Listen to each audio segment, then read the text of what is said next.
Assalamualaikum warahmatullahi wabarakatuh. Bismillahirrahmanirrahim. Alhamdulillahi rabbil alamin. Segala puji bagi Allah Rabb semesta alam. Wa bihi nasta'inu ala umurid dunya waddin. Kepadanya lah kita memohon pertolongan atas urusan dunia dan urusan agama.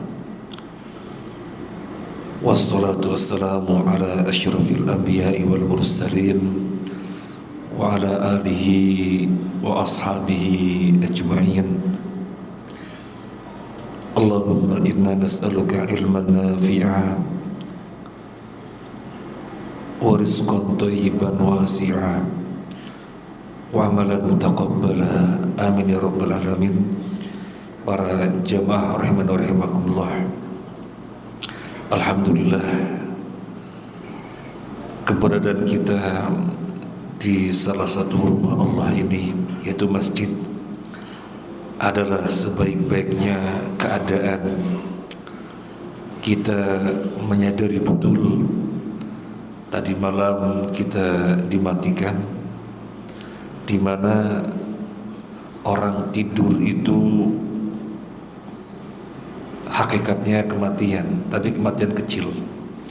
Karena Allah berfirman dan dijelaskan oleh Ali bin Abi Thalib radhiyallahu an, rohnya itu digenggam oleh Allah bareng dengan rohnya orang yang mati.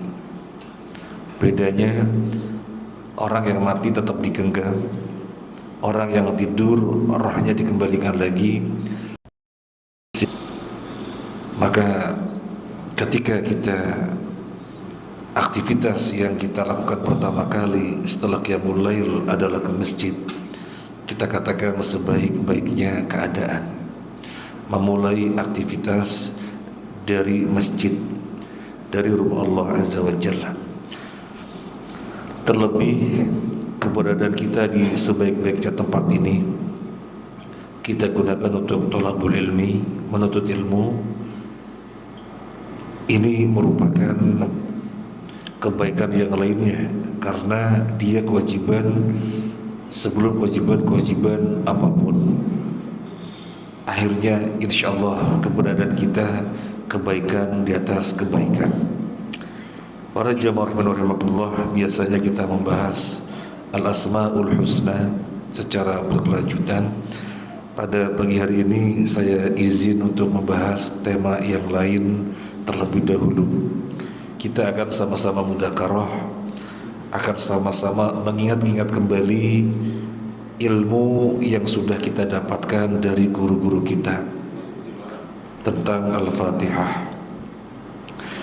Kita mulai. Bismillahirrahmanirrahim. Alhamdulillahi rabbil alamin.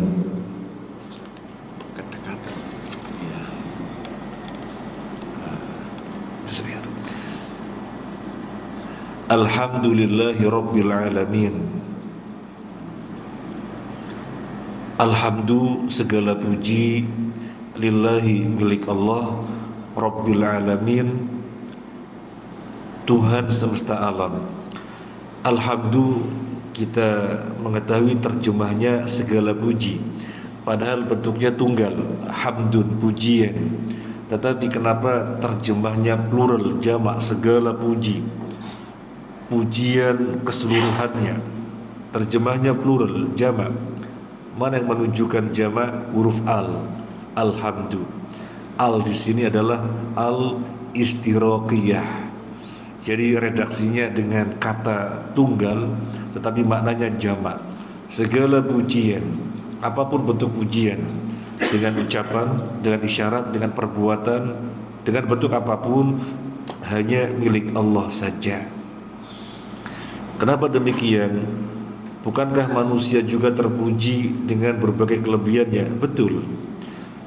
Si fulan terpuji dengan kekayaannya, si fulan terpuji dengan kepintarannya, si fulan terpuji dengan keilmuannya, si fulan terpuji dengan kepemimpinannya, si fulan terpuji dengan kegantengannya dan kecantikannya. Orang-orang terpuji, tetapi hakikatnya yang terpuji adalah Allah Azza wa Jalla. Karena kalau Allah tidak memberikan kelebihan-kelebihan tadi pada si fulan, mereka tidak pernah memiliki semuanya dan tidak pernah terpuji. Maka hakikatnya yang terpuji adalah Allah Azza wa Jalla. Kalau Allah tidak memberikan seseorang kekayaan yang akhirnya dia terpuji dengan kekayaannya, dia nggak pernah terpuji dengan kekayaannya. Hakikat yang terpuji adalah Allah Azza wa Jalla. Maka tidak ada yang bisa kita sombongkan. Maka jangan sampai ada perasaan sombong mengendap pada diri kita. Caranya bagaimana? Kalau ada orang memuji kita, ente ini luar biasa sekali, ente begini, ente luar biasa dah. Maka langsung larikan kepada Allah, Allahumma lakal hamd. Ente ini prestasinya banyak sekali, jos ente, Allahumma lakal hamd. Langsung dikembalikan kepada Allah, bahwasanya Allahumma lakal hamd, milikmulah segala pujian. Saya dipuji-puji oleh orang, hakikat yang terpuji adalah Engkau. Kalau Engkau tidak memberikan aku kelebihan ini, mereka tidak mungkin bisa memujiku, dan aku tidak pernah terpuji di tengah-tengah mereka. Hakikatnya Engkaulah pemilik segala pujian, sehingga tidak mungkin sombong. Allahumma lakal hamd. Kemudian Rabbil alamin, Rabb semesta alam. Bagaimana pujian tidak milik Allah seluruhnya? Karena dia itu Rabb semesta alam. Rabb itu pengertiannya al-khalqu wal milku wa tasarruf. Al-khalqu menciptakan, al-milku memiliki, at-tasarruf berbuat leluasa. Dialah yang menciptakan segalanya, maka dia pula yang memilikinya, maka dia pula yang berbuat sekehendaknya terhadap apapun yang ada di alam semesta, apapun yang terjadi pada makhluknya, di mana dia yang menciptakannya, maka dia yang memilikinya, maka dia yang berbuat leluasa sekehendaknya. Bagaimana tidak, pujian hanya milik dia. Kemudian Allah menyebutkan seluruh makhluk dengan sebutan alam, Rabbil alamin. Kenapa seluruh makhluk disebutkan dengan alam? Alam itu bahasa Arab artinya tanda. Kenapa seluruh makhluk disebutkan dengan tanda? Syekh Sa'di di dalam tafsirnya Tafsirul Karimir Rahman, alam artinya tanda. Seluruh makhluk disebut dengan alam karena semuanya merupakan tanda kebesaran Allah dan keesaan Allah. Kalau kita merenung ayat-ayat kauniyah, kita akan sampai pada kesimpulan dialah Allah, zat yang maha besar dan zat yang maha esa. Maka tidak pantas ada siapapun yang sombong, dan tidak pantas ubudiyah dilarikan kepada selainnya.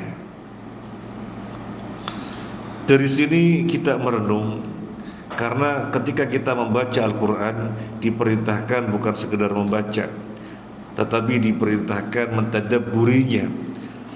Afala yatadabbaruna al-Quran am ala qulubin aqfaluha. Apakah mereka tidak mentadabburi Al-Quran, atau di dalam hatinya ada tutup? Ini kecaman bagi yang tidak mentadabburi. Makanya Al-Quran harus kita tadabburi.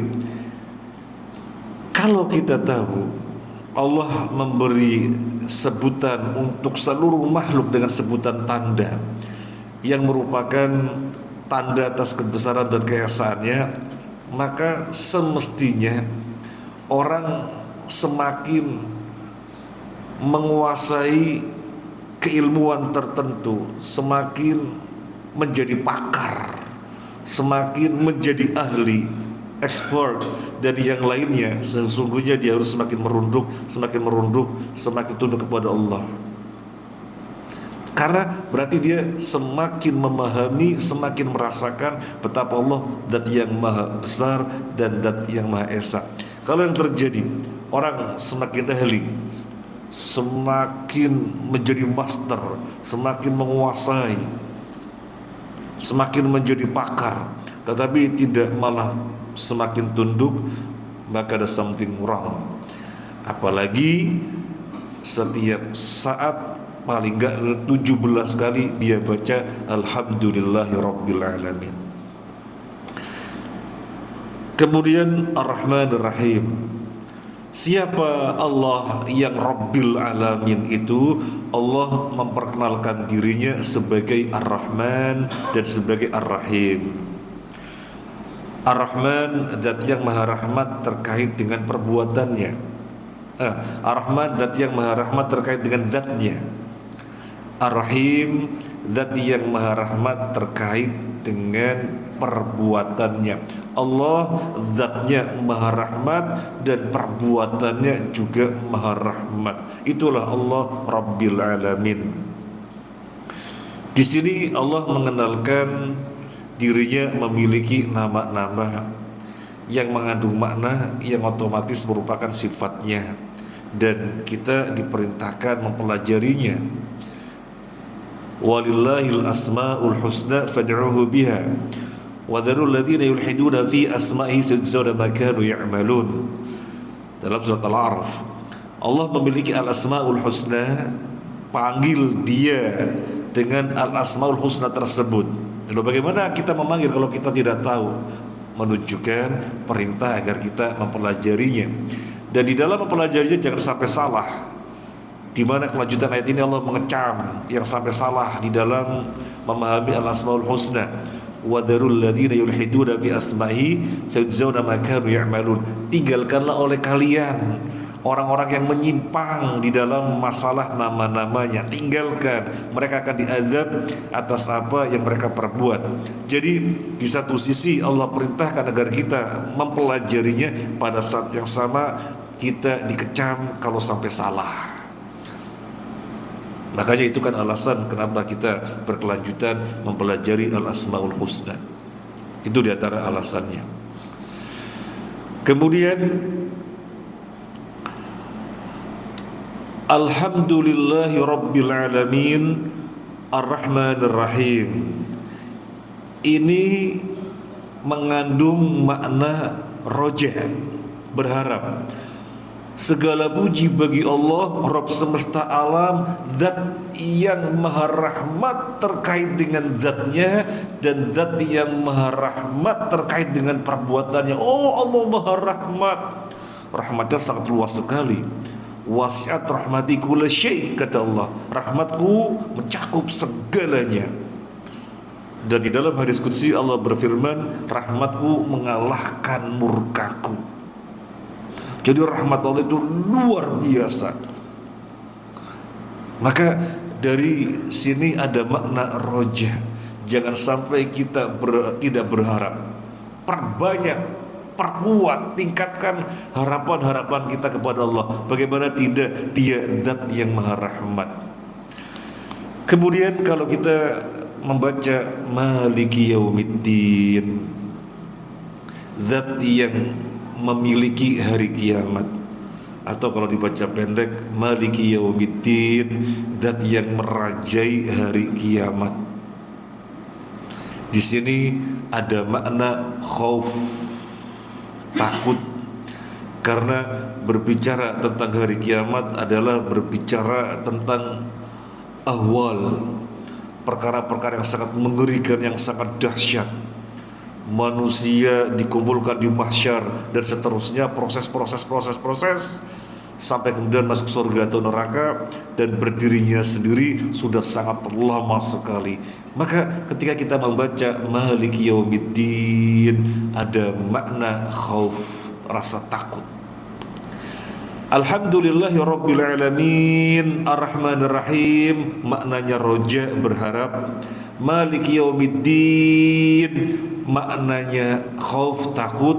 Inilah dua pilar di dalam kita beribadah.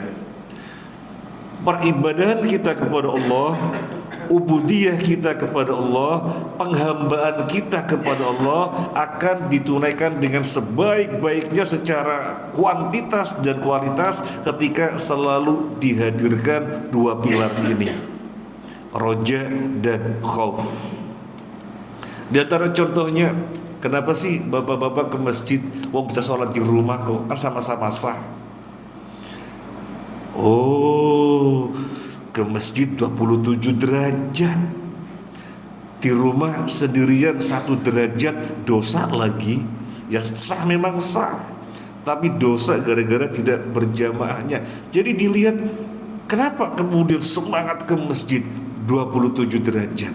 Itu namanya roja, mengharapkan 27 derajat berangkat ke masjid, jangan sampai di rumah sendirian. Kenapa sih kita kalau ke masjid mesti berwudu dulu dari rumah? Padahal kan di masjid juga ada tempat wudunya. Kita terbayang roja, ya jelas dengan berwudu dari rumah. Ketika kita melangkah itu menghapus dosa, melangkah lagi ngangkat derajat, melangkah lagi ngapus dosa, melangkah lagi ngangkat derajat. Itu satu riwayat. Riwayat yang lainnya, satu langkah ngapus dosa sekaligus ngangkat derajat, satu langkah lagi sekaligus ngapus dosa ngangkat derajat. Jadi dua sekalian. Ini riwayat yang lainnya. Dan menggabungkan kedua riwayat ini, Syekh Utsaimin mengatakan berarti satu langkah ngangkat derajat ngapus dosa, satu langkah ngangkat derajat ngapus dosa. Bagaimana tidak berwudu dari rumah? Ya di rumah lah. Jadi terbayang roja. Fadilahnya luar biasa. Allah berikan sangat besar fadilahnya karena Dia Zat yang Maha Rahmat. Kenapa kita rebutan di saf pertama? Sampai kalau tidak mendapatkan rela harus diundi, pokoknya saf pertama. Karena kita tahu fadilahnya. Allah berikan fadilah yang sangat besar, di mana Dia Zat yang Maha Rahmat. Jadi dengan memahami Allah Ar-Rahman Ar-Rahim, di situ maknanya roja, maka kita akan beribadah secara maksimal, kuantitasnya dan kualitasnya. Nah, kemudian khauf, pilar yang lainnya.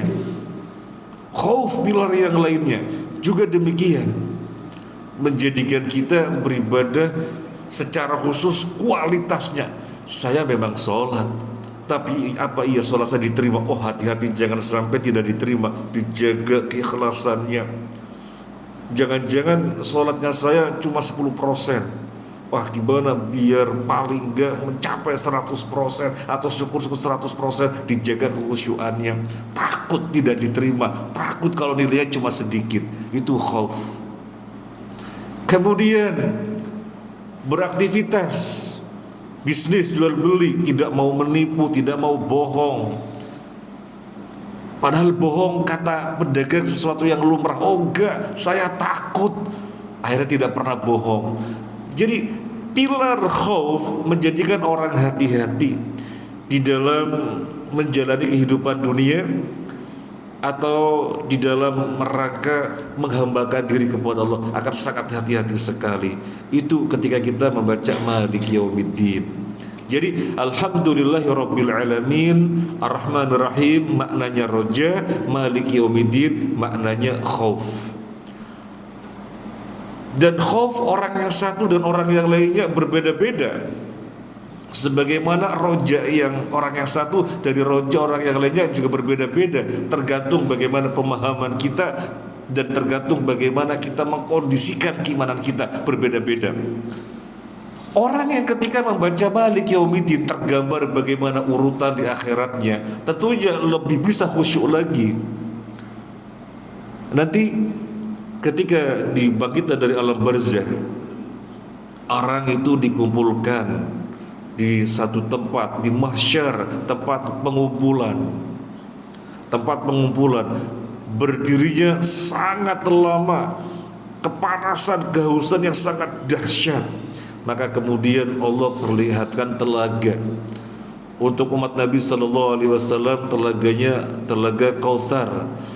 Demikian juga nabi-nabi yang lainnya Allah perlihatkan telaganya sehingga masing-masing umatnya mendatanginya. Kalau sudah minum dari telaga, tidak pernah haus selama-lamanya. Sehingga meminum air dari telaga adalah keamanan pertama yang didapatkan ketika di mahsyar. Namun demikian, tidak semua orang bisa mendatangi telaga.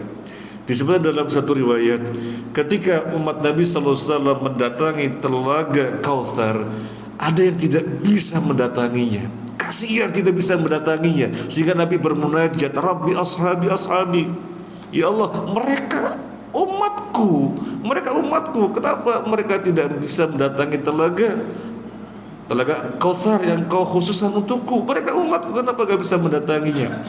Kemudian dijawab, innaka la tadri ma ahdatsu ba'daka. Kamu tidak tahu apa yang mereka perbuat setelah engkau wafat, peninggalmu. Kamu tidak tahu apa yang mereka perbuat.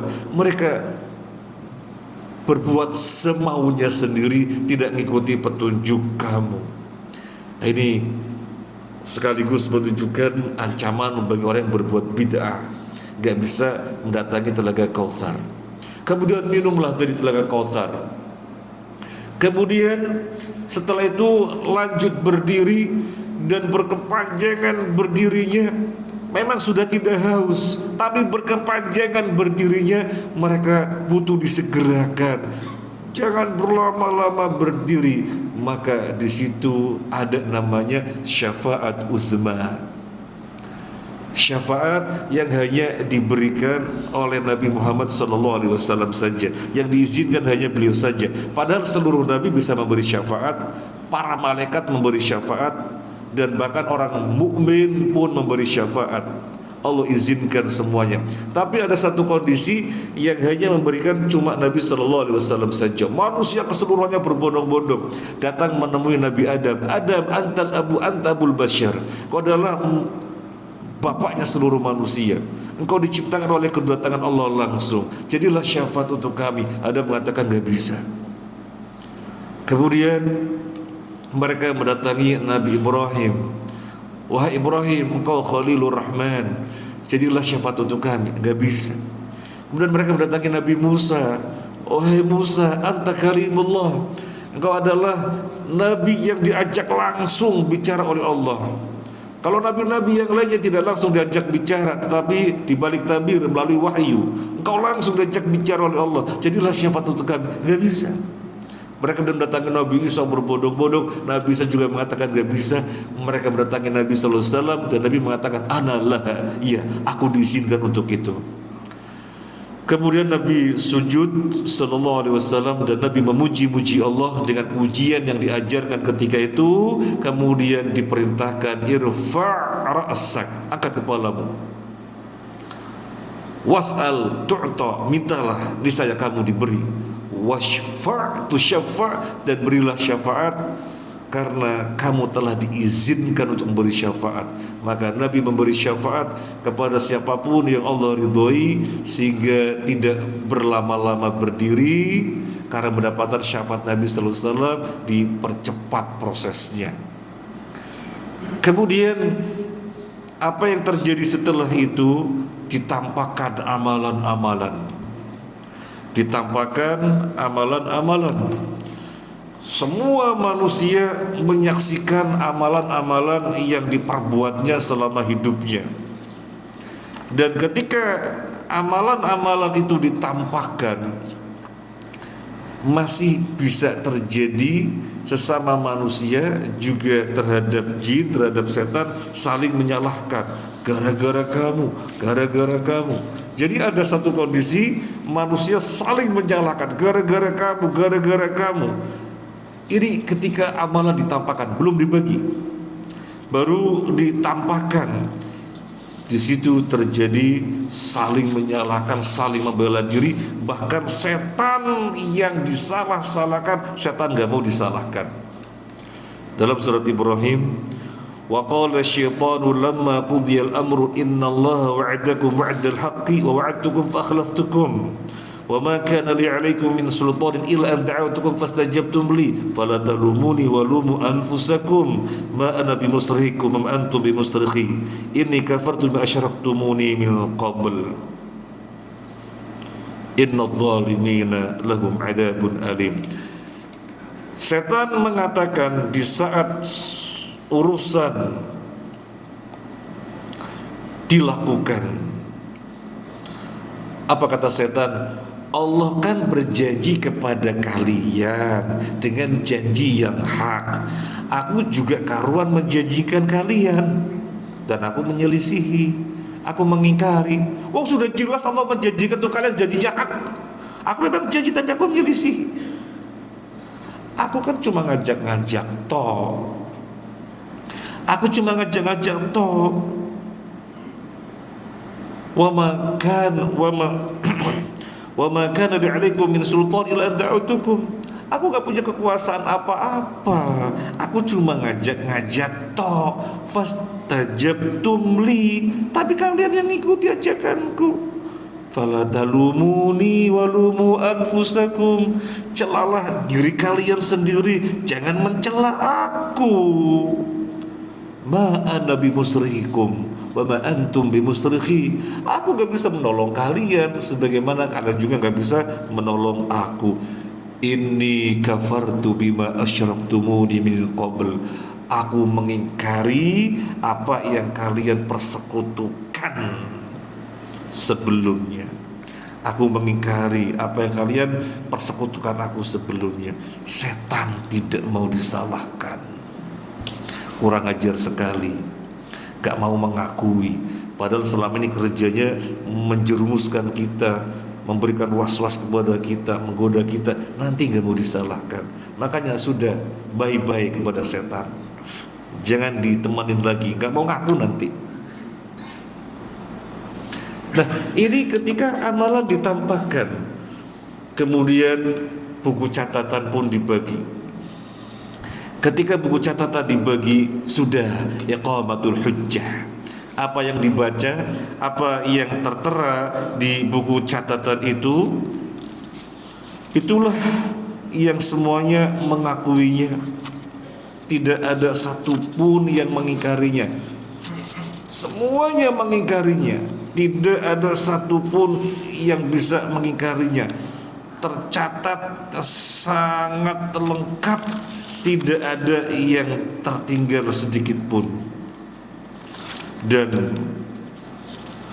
orang-orang pendosa akan sangat ketakutan ketika melihat catatannya sedemikian rupa.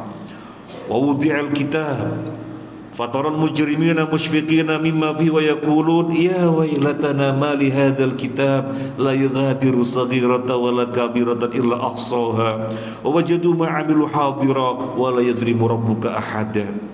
Dan catatan amalan dibagikan kepada mereka, maka para pendosa sangat ketakutan ketika melihatnya, dan mereka mengatakan, catatan seperti apa ini? Lengkap sekali, semua yang merekam, yang kecil, yang gede, semuanya terekam, tidak ada yang tertinggalkan. Orang-orang pendosa sangat ketakutan sekali. Semoga kita bukan pendosa, tetapi kita orang yang selalu memburu pahala. Nah, itu ketika buku dibagikan. Dan cara menerima bukunya juga berbeda-beda. Ada yang dengan pedenya menerima dengan tangan kanannya, ada yang di balik punggungnya, sesuai dengan keberadaannya ketika di dunia. Kemudian ada apa lagi setelah itu? Timbangan. Ditimbang, amalannya ditimbang. Ada apa setelah itu? Manusia dikelompokkan sesuai dengan kelompoknya. Manusia dikelompokkan sesuai dengan mereknya. Bahasa gampang kita begitu. Semoga kita dikelompokkan bersama Nabi sallallahu alaihi wasallam dan para sahabatnya. Suatu ketika Nabi bersabda, al-mar'u ma'a man ahab. Seseorang itu akan dikumpulkan bersama dengan orang yang dicintainya. Mendengar Nabi bersabda begitu, Anas bin Malik radhiyallahu anhu langsung berdoa, ya Allah, aku sangat mencintai Abu Bakar. Ya Allah, aku sangat mencintai Umar. kumpulkanlah aku bersama keduanya, radhiyallahu anhum ajma'in. Padahal Anas bin Malik seorang sahabat, tetapi mendengar Nabi bersabda demikian, meminta agar dikumpulkan bersama Abu Bakar dan Umar. Karena saking tingginya keutamaan Abu Bakar dan Umar yang Anas bin Malik menyaksikannya, maka ingin dikumpulkan bersama Abu Bakar dan Umar. Maka kita juga demikian, kita mencintai seluruh sahabat. Ketika mendengar nama mereka, kita langsung mendoakan radhiyallahu anhum. Mendengar nama mereka, kita langsung mendoakan radhiyallahu anhum. Kita pelajari sirah-sirah mereka biar kita bisa mengikuti jejak mereka. Kita baca periwayatan dari mereka biar kita mengetahui bagaimana mereka di dalam beragama. Dan sampai kita menamai anak-anak kita dengan nama-nama para sahabat. Karena kita sangat mencintai para sahabat, semoga kita dikumpulkan bersama mereka. Jangan dikumpulkan bersama Fir'aun, Qarun, Haman, dan yang lainnya, jangan. Termasuk jangan sampai dikumpulkan bersama orang kafir. Makanya hukumnya haram memberi nama anak kita dengan nama-nama yang merupakan kekhususan orang kafir. Hukumnya haram. Atau ada orang kafir yang memiliki nama tertentu, kemudian kita pengen jadikan nama anak kita soalnya dia hebat pintar main bola. Gak boleh. Gak boleh. Karena orang akan dikumpulkan bersama dengan orang yang dicintainya. Kita di pesantren melarang mahasiswa memakai kaos bola kemudian ada nama belakang yang namanya nama orang kafir. Gak boleh. Gak boleh. Bukan tidak mengakui kepintarannya di dalam main bola, bukan tidak mengakui skill-skill yang mereka miliki, bukan saja bola tetapi yang lainnya, bukan tidak mengakui. Tetapi masalahnya kalau sampai pada mencintai itu wala itu hanya sesama muslim. Lingkaran wala hanya 3. Innama waliyukumullahu wa rasuluhu walladzina amanu. Sesungguhnya wala kalian yang mesti kalian berloyalitas hanya 3, kepada Allah, kepada Rasulnya, dan kepada sesama muslim. Karena orang nanti akan dikumpulkan bersama dengan orang yang dicintainya. Terlebih terkait dengan syafaat tadi, orang mukmin bisa memberi syafaat dengan izin Allah. Maka kita selalu kumpul dengan orang yang baik-baik di majelis ta'lim, di masjid, pokoknya di tempat-tempat kebaikan. Kita kumpul merapat kepada mereka. Karena bisa nanti, misalnya na'udzubillah min dzalik, ada seseorang yang ternyata belum masuk surga, maka bisa disegerakan masuk surga dengan doa kawannya. Ya Allah, dulu si fulan itu bareng sama saya ngaji, berangkat ke masjid, ke majelis ta'lim, kenapa belum masuk surga? Ya Allah, segerakanlah masuk surga ya Allah. Sudah disegerakan dengan syafaat kawannya. Karena orang mukmin juga bisa memberi syafaat dengan izin Allah Azza wa Jalla. Maka merapat kepada orang-orang baik, kepada muslim-muslim yang ahli ketaatan. Setelah dikelompokkan sesuai dengan kelompok-kelompoknya, apa yang terjadi berikutnya? Allah bentangkan kegelapan. Jadi gelapnya luar biasa sekali. Allah bentangkan kegelapan, gelap sekali, sehingga orang-orang kafir berjatuhan ke dalam neraka. Orang muslim bagaimana? Orang muslim berjalan dengan cahaya keislamannya. Berjalannya terarah menuju mana? Menuju sirat. Perjalannya terarah karena ada cahaya keimanan, dan cahaya keimanannya, terangnya satu orang dengan yang lainnya berbeda-beda, tergantung kadar keimanannya, keislamannya ketika di dunia. Maka jangan sampai membuat sinar cahaya kita redup. Jangan. Nabi bersabda, "Adz-dzulmu dzulumatun yaumal qiyamah."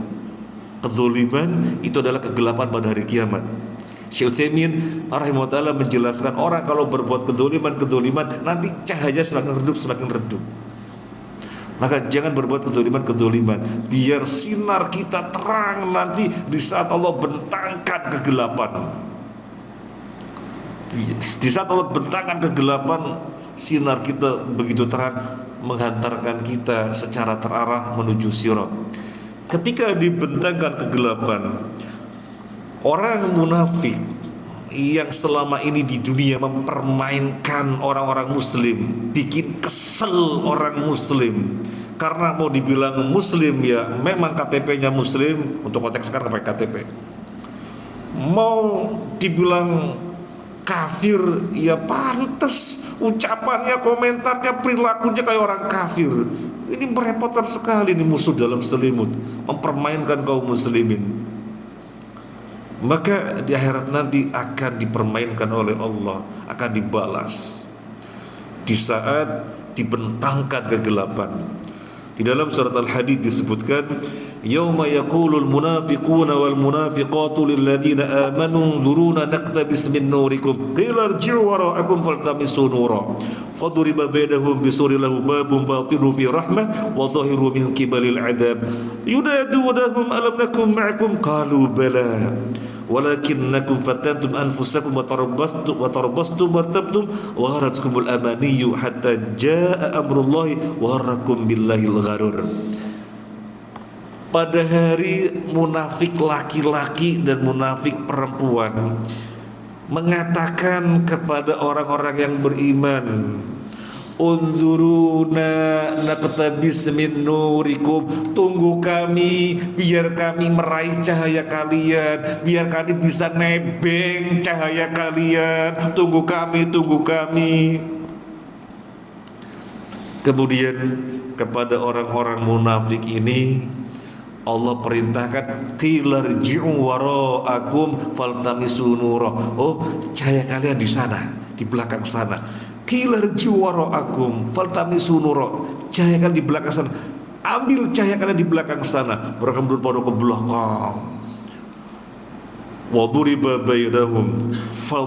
bainahum bisurin lahu babun batinu fi rahmah wa dhahiru min qibalil adzab.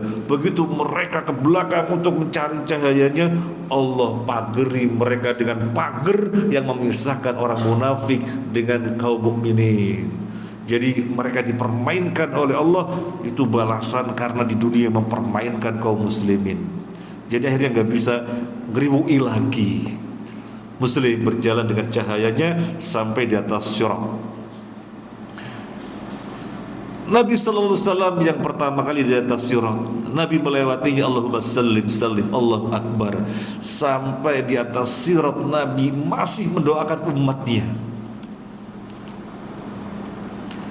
Bagaimana kita tidak mencintai beliau? Sudah di atas sirat Nabi masih mendoakan umatnya, Allahumma sallim sallim, Allahumma sallim sallim.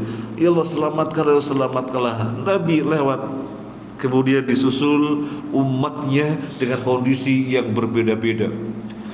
Ada yang melewati sirat sangat cepat sekali, Nabi mengatakannya seperti kilat, sangat cepat sekali. Dan sirat itu apa sih yang suka-suka dibicarakan? Sirat itu jalan di atas neraka yang sangat kecil sekali, satu helai rambut dibelah jadi 3/7 begitu ya. Gak ada keterangan semacam itu.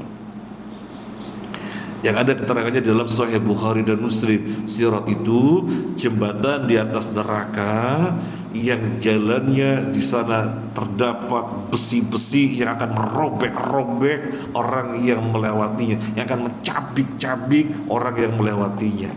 Sangat licin, terdapat besi-besi yang tajam. Nabi menggambarkan seperti duri pohon ini, sehingga para sahabat tergambar, oh seperti pohon itu. Jadi tergambar kurang lebihnya seperti itu. Itu mengerikan sekali besinya, mengoyak-ngoyak orang yang jatuh, yang tidak selamat. Nah, ada yang melewatinya seperti naik kendaraan yang sangat cepat. Ada yang melewatinya lari sangat kencang. Ada yang melewatinya berlari biasa. Ada yang berjalan. Ada yang merangkak tapi selamat. Selebihnya merangkak dan berjatuhan. Naudzubillah min dzalik. Siapa yang berjatuhan? Yang berjatuhan adalah muslim yang mampir neraka dulu. Karena semua muslim pasti masuk surga. Enggak ada muslim tidak masuk surga. Semua muslim pasti masuk surga, pasti. Man qala la ilaha illallah mukhlishan min qalbi dakhala al-jannah. Barang siapa yang mengucapkan la ilaha illallah ikhlas dari hatinya, pasti masuk surga. Yang menjadi permasalahan adalah langsung masuk surga atau mampir dulu. Semoga kita semua yang langsung masuk surga. Jangan sampai mampir dulu. Siapa yang mampir dulu? Ya mereka yang bawa dosa dan belum Allah ampuni. Dosa durhaka kepada orang tua, dosa putus silaturahim, dosa kezaliman, dosa korupsi yang belum meminta halal dari pihak yang dikorupsi. Lalu bagaimana kalau yang dikorupsi hartanya rakyat, di mana mengembalikannya? Wah, itu luar biasa sekali. Gimana meminta halalnya?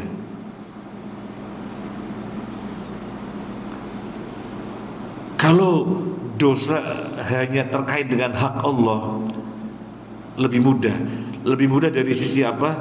Lebih mudah dari sisi kita cukup bertobat saja. Dengan sebenar-benarnya bertobat, tidak akan ulangi lagi, Allah ampuni. Kalau terkait dengan hak Allah saja. Tapi kalau terkait dengan hak adami, Allah tidak akan mengampuninya hingga dia meminta halal terlebih dahulu. Maka ghibah itu berat. Ghibah, membicarakan aib orang lain itu berat. Kita langsung taubat kepada Allah gak bisa. Kita mesti meminta halal terlebih dahulu, baru Allah ampuni. Lah gimana kita meminta halal? Sekian banyak orang kita ghibai. Naudzubillah min dzalik. Kalau Allah tidak sampai mengampuni, ini yang menjadikan masuk neraka mampir dulu. Waliyadzubillah. Siapa mau mampir neraka? Azabnya, siksanya gak bisa dibayangkan. Sangat dahsyat sekali.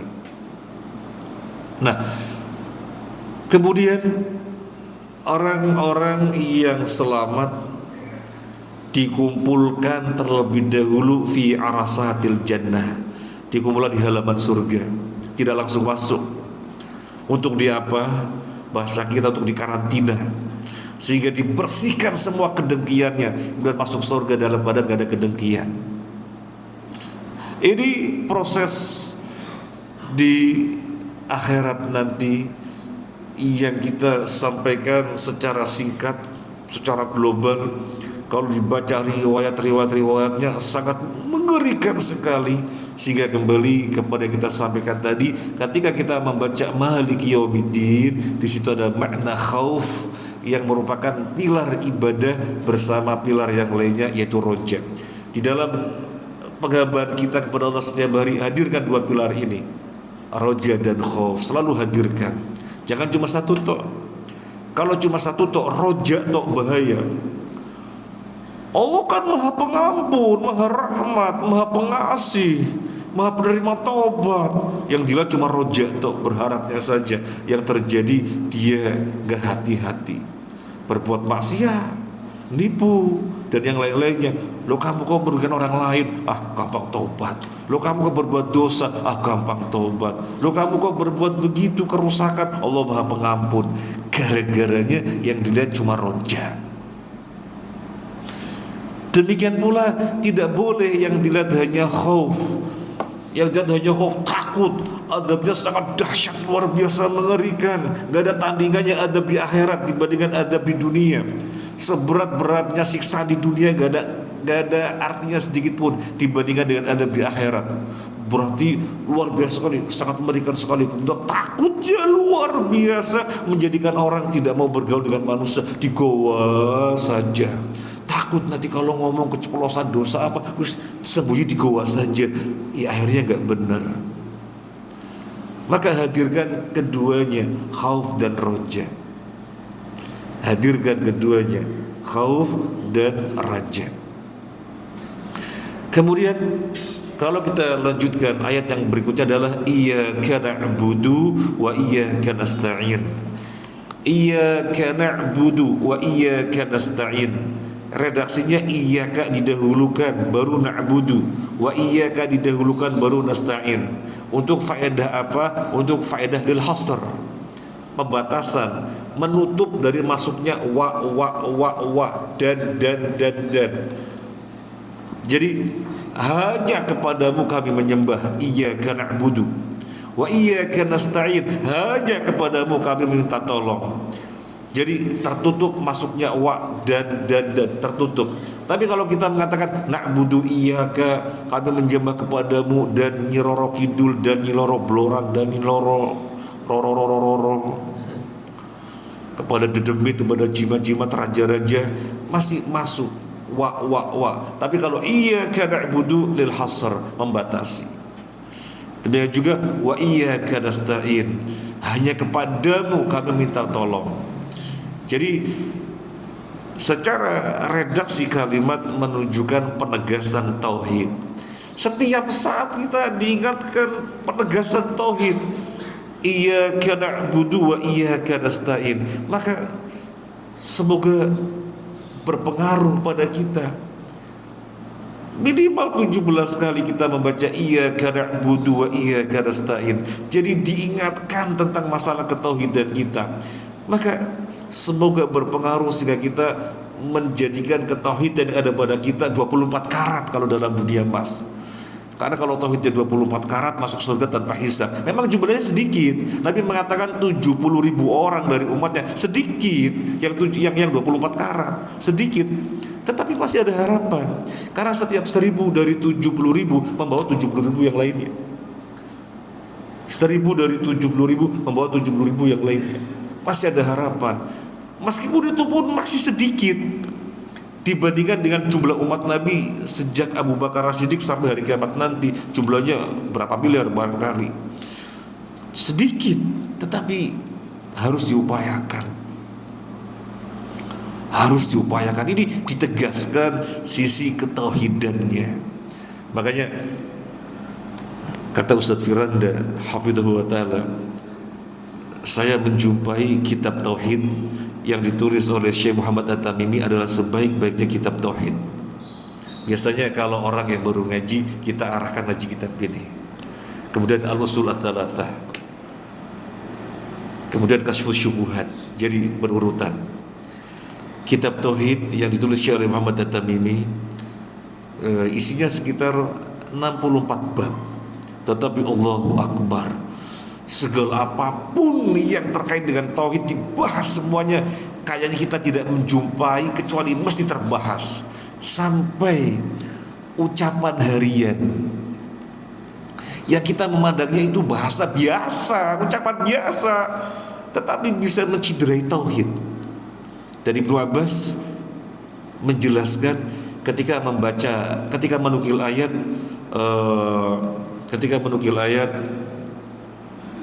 ataj'aluna lillahi nidda fala taj'alu lillahi andada, janganlah kalian menjadikan tandingan-tandingan bagi Allah. Sebenarnya ini ayat terkait dengan syirik akbar. Jangan kalian menjadikan tandingan-tandingan bagi Allah terkait dengan syirik akbar. Tetapi Ibnu Abbas radhiyallahu an menjadikannya dalil untuk waspada dari syirik kecil. Contohnya apa? Dinukilkan di dalam buku itu riwayat dari Ibnu Abbas. Misalnya orang mengatakan, wah gara-gara anjing ini maling gak masuk. Kemudian, wah gara-gara anginnya enak, perahunya jalannya lancar. Ada yang salah dari ucapan ini? Apanya yang salah? Ya memang ada anjing menggonggong sehingga malingnya gak jadi masuk. Ya memang anginnya enak sehingga layar perahu diarahkan dengan enak. Ada yang salah? Gak ada yang salah. Tetapi kalau kita tidak hati-hati, bisa menciderai tauhid kita. Ketika apa? Ketika kita mengatakan, oh gara-gara anjing ini maling gak jadi masuk, aman gak dimalingin. Itu kita sebatas berhenti di situ, bahwa memang nyata-nyata karena anjing, padahal anjing sekedar sebab. Yang menyebabkan segalanya adalah Allah. Padahal angin hanya sebab. Yang menyebabkan segalanya adalah Allah. Jadi jangan berhenti di sebab, lanjutkan sampai musabbib. Oh, minum obat ini, sambu ya, obat ini top, harganya aja mahal. Apa yang salah? Gak ada yang salah. Memang obat ini mengandung zat-zat yang sangat ilmiah, bisa menghilangkan penyakit ini. Dan ini berkualitas tinggi, maka bisa menyembuhkan penyakit dengan sangat cepat. Apa yang salah? Ilmiah. Yang salah adalah kalau kita nggak hati-hati sehingga sebatas berhenti pada sebab. Karena obat sekedar sebab, yang menyebabkan segalanya, yang menyembuhkan adalah Allah. Sampai semacam ini dibahas. Sampai semacam ini dibahas. Termasuk memberi nama yang berpotensi menandingi Allah juga dibahas. Padahal sebenarnya memberi nama, tetapi secara makna bisa menandingi Allah juga dibahas. Karena semacam itu bisa menciderai tauhid. Maka ini kitab luar biasa. Jangan sampai kita tidak mengkaji kitab ini. Namanya kitab tauhid. Namanya kitab tauhid. Sedikit cerita.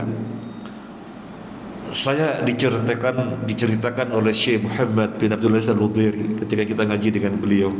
Beliau bercerita, ada orang, ente tak kasih hadiah ini kitab, tapi sengaja sampulnya disobek sengaja sehingga tidak terlihat penulisnya siapa.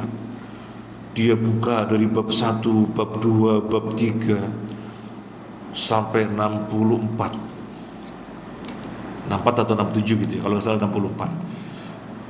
Dibuka, dia kagum, masya Allah, ajib, hadzal kitab ajib, masya Allah. Seluruh pembahasan Al-Quran hadis, ajib, hadzal kitab ajib, jayyid, kuis. Kemudian memberi hadiah, mengatakan, Anda tahu siapa penulis kitab ini? Iya, sobek ini sampulnya. Siapa penulisnya? Penulisnya adalah Syekh Muhammad bin Abdul Wahab. Kalau begitu ini kitab jelek sekali. Ini karena yang berbicara hawa ya semacam itu. Gara-gara mendengar penulisnya Syekh Muhammad bin Abdul Wahab, oh berarti ini Wahabi jelek, nah gitu ya. Dan yang terjadi pada masyarakat kita juga demikian. Mereka nggak ngerti Wahabi itu apa. Pokoknya Wahabi. Beragama ini bukan label-label apa. Beragama adalah Al-Quran dan hadis dengan pemahaman as-salafus soleh. Tetapi kemudian karena keberagaman mereka tidak demikian, sehingga kemudian dikeluarkan sebuah istilah yang menjadi momok begitu mengerikan gitu ya. Wah, awas Wahabi. Kalau ditanya Wahabi itu apa? Enggak ya, nggak tahu ya. Kata Pak Ustadz, awas hati-hati Wahabi apa, nggak ngerti gitu ya. Jadi kasihan. Padahal beliau Muhammad bin Abdul Wahab nggak pernah dakwahnya menyatakan diri dengan sebutan Wahabi, nggak pernah. Sebutan Wahabi itu dari pihak lain yang tidak suka. Kalau misalnya disebut Wahabi, memang ada Wahabi, tapi Abdul Wahab bin Rustum yang hidup pada abad 2 Hijriah. Kalau Syekh Muhammad bin Abdul Wahab itu sekitar 11 Hijriah, jauh sekali. Dan betul Wahabi Abdul Wahab bin Rustum itu sesat dan dikafirkan oleh para ulama karena berakidah murjiah atau apa begitu. Nah, Iyyaka na'budu wa iyyaka nasta'in, yang pertama adalah penegasan tauhid. Hanya kepadamu kami menyembah dan hanya kepadamu kami minta tolong. Yang kedua disebutkan menyembah terlebih dahulu baru nasta'in meminta tolong. Bukan nasta'in dulu baru menyembah, tetapi menyembah dulu, beribadah dulu, menunjukkan penghambaan yang baik dulu, baru minta tolong. Yang pantas memang demikian. Berbuat penghambaan yang baik terlebih dahulu, baru minta tolong, pantas. Wong ibadahnya gak bagus, penghambaannya jelek, kok minta tolong, gak pantas. Makanya Allah berfirman, "Wa idza sa'alaka 'ibadi anni fa inni qarib ujibu da'wata da'i idza da'an falyastajibu li wal yu'minu bi la'allahum yarshudun." Kalau ada seseorang bertanya kepada kamu tentang aku, jawab, aku di dekat. Aku mengijabahi orang yang berdoa kepadaku ketika dia berdoa. Apa kelanjutannya? Fastajibuli, maka penuhilah apa yang merupakan syariatku. Penuhi, perintahnya dikerjakan, larangannya ditinggalkan. Allah akan kabulkan ketika dia memenuhi apa yang Allah tuntunkan. Jadi beribadah yang baik dulu, maka meminta tolong itu pantas. Sehingga Nabi SAW bersabda, ada seseorang melakukan safar, bajunya kumel, rambutnya acak-acakan, dia berdoa, ya Allah, ya Allah, ya Allah. Apa kata Nabi? Fa anna yustajabu lahu, gimana bisa dikabulkan doanya? Makanannya haram, minumannya haram, bajunya dari haram. Berarti penghambanya tidak bagus, gak pantas minta tolong. Yang pantas minta tolong kepada Allah adalah yang menunjukkan penghambaan yang bagus. Makanya kan Allah berfirman di dalam hadis qudsi tentang wali, penghambaannya luar biasa, ubudiyahnya luar biasa. Kalau dia minta pasti aku kasih, kalau dia minta perlindungan pasti aku lindungi, dan kalau ada yang menyakitinya aku genderangkan peperangan menghadapinya. Man adali waliyan faqad adatuhu bil harbi. Siapa yang menyakiti waliku, yaitu orang yang ubudiyahnya, penghambaannya luar biasa, aku genderangkan peperangan menghadapinya. Yang pantas penghambaan dulu, baru meminta tolong. Kemudian iyyaka na'budu wa iyyaka nasta'in, di sini merupakan bantahan untuk Jabriyah dan Qadariyah, dua golongan yang sesat di dalam memahami takdir. Kalau Jabriyah mengatakan manusia ini nggak punya kehendak, nggak punya kemampuan. Kehendak dan kemampuannya nisbi belaka. Ibaratnya adalah wayang yang dijalankan oleh dalang. Jadi manusia ini hakikatnya wayang, karena kehendaknya nisbi, perbuatannya juga nisbi, yang dijalankan oleh dalang. Sehingga mereka mengatakan benar-benar manusia ini tersandra dengan takdirnya. Ini Jabriyah, beriman kepada takdir tetapi kebablasan sehingga hulu. Satunya lagi Qadariyah. Qadariyah kebalikannya, berbanding terbalik 180 derajat. Kalau Qadariyah mengatakan manusia memiliki kehendak dan memiliki perbuatan secara mutlak, gak ada kaitannya dengan perbuatan dan kehendak Allah. Gak ada. Mau sukses ya terserah sendiri, kalau gagal akibat sendiri, tidak mau berusaha secara maksimal. Gak ada kaitannya dengan kehendak dan perbuatan Allah. Ini Qadariyah. Dua-duanya apa tidak berdasarkan Al-Quran? Oh, dua-duanya berdasarkan Al-Quran. Dua-duanya apa tidak berdasarkan hadis? Berdasarkan hadis, tapi pemahamannya yang keliru. Jadi nggak mesti orang Al-Quran hadis dan pemahamannya tepat, nggak mesti. Makanya rujukan kita Al-Quran dan hadis itu bukan koma. Al-Quran dan hadis dengan pemahaman sahabat. Jadi bukan Al-Quran dan hadis titik, tapi ada kelanjutannya dengan pemahaman sahabat. Apalagi yang mereka mengatakan Al-Quran kemudian hadis, tambah keliru lagi.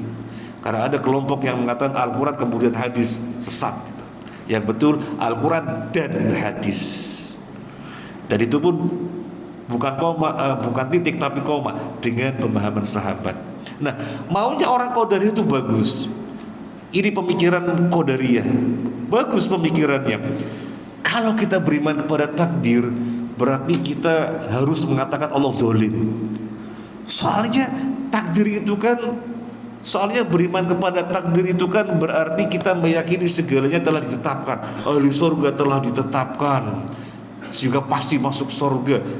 Ahli neraka telah ditetapkan sehingga pasti masuk neraka.